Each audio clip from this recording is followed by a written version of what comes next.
नमस्ते दोस्तों, आज की हम प्रवेशिका संस्कृत व्याकरण के अंदर राम शब्द से बनने वाले जो रूप हैं, राम शब्द से जो बनने वाले रूप हैं उनके अंदर आज हम पढ़ेंगे रामानाम। ठीक है, कौन सा रूप बनाना सीखेंगे आज हम? रामानाम। रामानाम कहाँ बनता है? षष्ठी बहुवचन में। षष्ठी बहुवचन। षष्ठी बहुवचन में कौन सा सुप्रत्यय होता है? आम प्रत्यय। कौन सा प्रत्यय? आम प्रत्यय।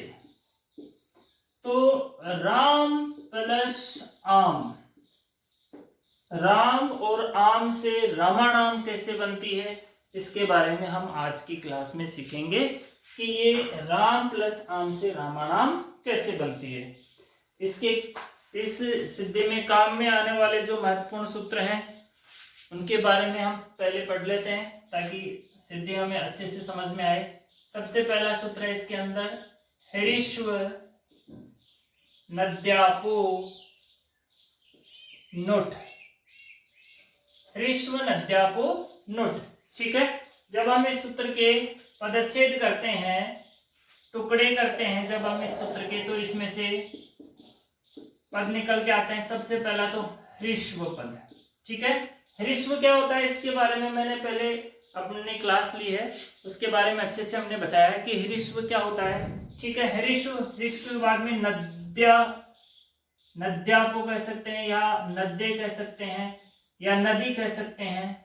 नदी, आप और नुट, ये चार वर्ण है इसके अंदर। हरिश्व, नदी, आपह, नुट। ठीक है, ये पहला वर्ण हरिश्व, दूसरा वर्ण नदी और तीसरा वर्ण जो है आप। ये इसकी कंडीशंस है। ठीक है, काम क्या करता है ये? नुट का आगम। काम क्या करेगा ये? नुट का आगम करेगा। कहां कहां करेगा? ऐसे शब्द जो हरिश्व हो। ठीक है, हरिश्व शब्दों में जैसे राम है, हरि है, सर्व है, जो मतलब जिनका अंतिम अक्षर छोटा हो, है ना। राम में करेगा, रमा में नहीं करेगा, क्योंकि रमा में आ क्या है? बड़ा है। ठीक है, नदी शब्दों में करेगा। नदी शब्द देखो यहाँ पे स्पेशली इसलिए दिया गया है क्योंकि नदी में जो ई है वो बड़ा है, बड़ी ई है, लेकिन ये कहता है कि मैं तो हरिश्व में करूंगा, इसलिए इसको नदी भी ऐड कर दिया। भाई आप जो है ना नदी में भी कर देना, बड़ा तो है लेकिन कर देना, इसलिए नदी भी कंडीशन हो गया कि नदी में भी करूंगा और हरिश्व शब्दों में करूंगा। और आकारांत शब्द होंगे, जो आकारांत होंगे आज इनके अंत में होगा, जैसे रमा अभी मैंने बताया था, तो रमा के अंदर भी ये नुट का आगम करेगा। काम क्या करेगा? नुट का आगम, नुट आगम। ठीक है, नुट आगम में क्या बचेगा? देखो, नुट में ट की तो हलंत्यम से संज्ञा हो जाएगी, न में जो उ है उसकी उपदेश से अजनुनासिक संज्ञा हो जाएगी, और यहाँ पे बचेगा न शेष, केवल न बचेगा। ठीक है, तो ये हल्के हल्के शब्दों में हम समझे तो यहाँ पे हरिश्व, नदी और आकारांत शब्दों के अंदर ये नुट का आगम करता है। अब हम समझ लेते हैं इसकी वृत्ति के बारे में। वैसे तो हमारे को ये सूत्र समझ में आ गया अच्छी तरह से, वृत्ति और समझ लेते हैं। वृत्ति इसकी शुरू होती है, जैसे हरिश्व है ना, तो हम लिखेंगे पहले हरिश्वंतात, मतलब ऐसे शब्द जिनके अंत में हरिश्व स्वर हो। ठीक है, हरिश्वंतात। दूसरा शब्द क्या है? नदी, तो हम पे लिखेंगे नद्यंतात, ऐसे शब्द जिन जो ऐसे नदी शब्द जो है उनके अंदर, उनके अंत में। ठीक है, हरिश्व अंत वाले शब्दों में, नदी अंत वाले शब्दों में। फिर तीसरा वर्ण है आब, तो इसमें लिखेंगे हम आबंतात, हरिश्वंतात, नद्यंतात, आबंतात, अंगात। ठीक है, अंगात परस्य आम है, नुट आगम है। ये इसकी वृत्ति है। ठीक है। एक वृत्ति के अंदर जब हम आते हैं तो एक कंडीशन हमें और पता चलती है, एक शर्त और यहाँ पे पता चलती है अपने को यहाँ पे, और वो है आम। ठीक है, पदच्छेद में जब हम पढ़ते हैं तो हमें पता नहीं चलता इसके बारे में, आम कहीं पर भी नहीं आता है। वैसे हल्का हल्का हमें समझ में आ जाता है कि ये ऋषु में, नदी शब्दों में, आप जो आकारांत शब्दों में, उनमें लुट आगम करता है। यहाँ पे एक कंडीशन और जुड़ती है, आम। ठीक है, आम कौन सा? ये वाला आम, शुभ प्रत्यय में जो आम होगा। अब हम इसका अर्थ समझ लेते हैं। देखो, सबसे पहले ऋष्व, नदी और आकारांत शब्दों में आम प्रत्यय परे रहते नुट आगम होगा।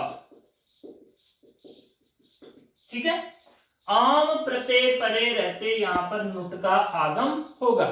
ठीक है, ये अच्छी तरह से समझ में आ गया कि हर्षव शब्द हो, नदी शब्द हो, आकारांत शब्द हो कोई, तो उनके अंदर अगर आम कहाँ होता है? देखो, इसमें हम कह सकते हैं कि आम एक ही जगह होता है, षष्ठी बहुवचन में। आम प्रत्यय जो होता है ना, वो सिर्फ षष्ठी बहुवचन में होता है, तो मतलब षष्ठी बहुवचन के अंदर ही ये नुट का आगम करेगा। दूसरा सूत्र आता है नामी। ठीक है, नामी में क्या कहता है कि देखो, अजंत अंगस्य दीर्घ है,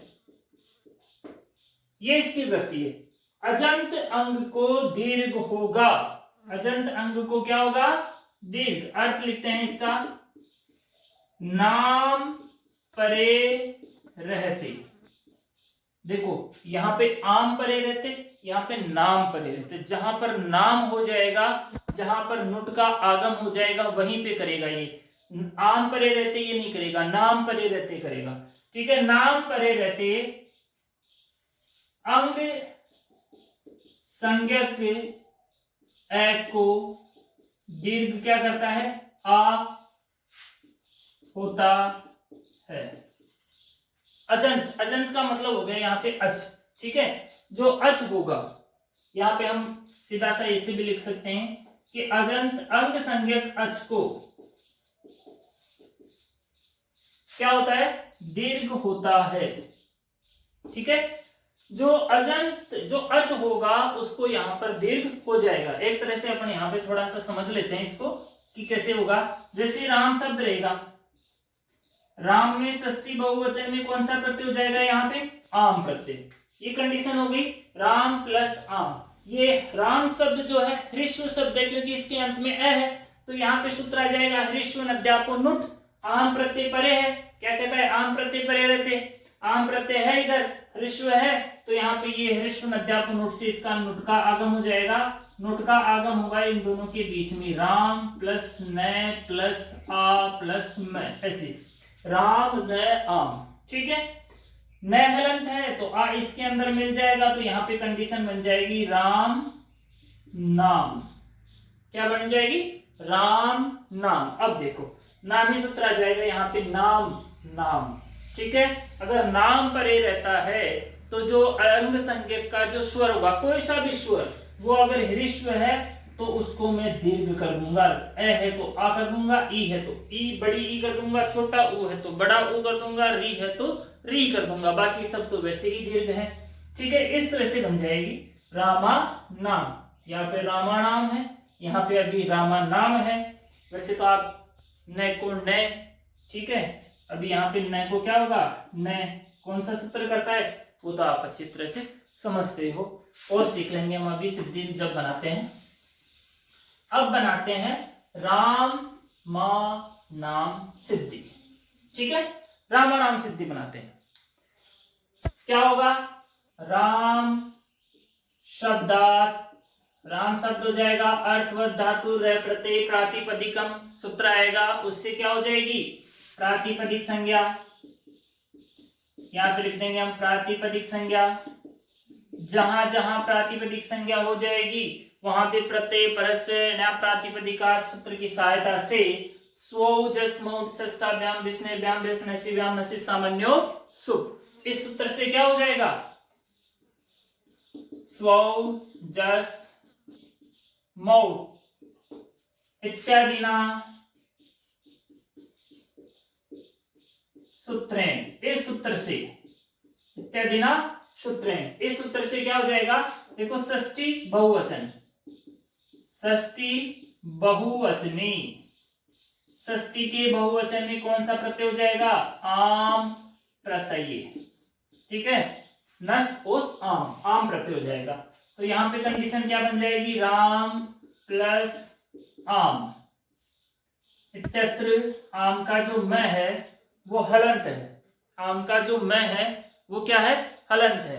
अब मैं की यहाँ पर इत संज्ञा नहीं होगी, क्यों नहीं होगी क्योंकि इनकी क्या होगी विभक्ति संज्ञा, और विभक्ति संज्ञा हलंत्यम आता तो है यहाँ पे इत संज्ञा करने की, हल हो अंत में उसकी मैं इत संज्ञा कर दूंगा, लेकिन यहाँ पे इसकी विभक्ति संज्ञा होने से न विभक्तो तुष्मा उसको मना कर देता है कि आप इसकी इत संज्ञा नहीं कर सकते, इसकी नहीं आप तय के परिवार की तय वर्ग की मतलब स की और मैं की इत संज्ञा नहीं कर सकते। राम प्लस आम हो गया, यहाँ पे ह्रीश्व यहाँ पे आम, यहाँ पे ह्रीश्व हो और आम प्रत्यय पर में हो तो नुट का आगम करता है, कौन सा सूत्र ह्रीश्व नद्यापो नुट इति सूत्रेण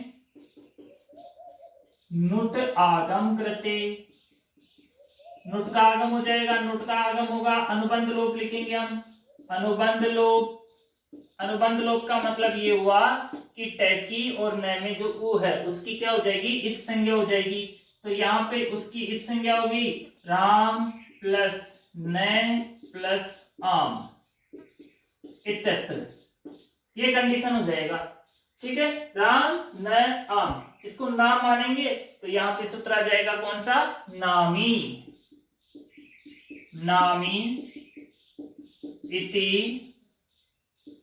सूत्रेण, नामी इति सूत्रेण क्या करेगा ये देखो नाम परे रहते अंग संज्ञक के अच को दीर्घ होगा, ठीक है यहाँ पे दीर्घ होता है, तो इति सूत्रेण ए स्थानी आकृति, ए के स्थान पे दीर्घ क्या हो जाएगा आ, तो यहाँ पे बन जाएगी रामा नाम, राम का जो मैं है उसको मां कर दिया इसने आ कर दिया, ठीक है इत्यत्र, ये बन गई रामा नाम, बनाना है रामानाम, क्या बनानी है रामानाम। अब कौन सा सूत्र आ जाएगा यहाँ पे जो रामायण में आया है, ठीक है तृतीय एकवचन में तासी इन हुआ और न को यहाँ पर जो है उस सूत्र से न को न हुआ, आया तो रामायण में भी था लेकिन वहां पर पदांत से उसका निषेध कर देता है, लिखेंगे हम उसको अट कुपवांग नुम वे वाय अपि, र के बाद या स के बाद अगर अट प्रत्यय आ जाए, क प्रत्यय आ जाए, वो क वर्ग आ जाए, प वर्ग आ जाए, आंग आ जाए, नुम आ जाए तो भी मैं न को न आदेश कर दूंगा, ठीक है इति सूत्रेण न स्थानी न आदेशे कृते, न के स्थान पे कौन सा आदेश हो गया न आदेश, और यहाँ पे बन गई रामा नाम इति रूपम सिद्धम, ठीक है ये थी रामानाम सिद्धि।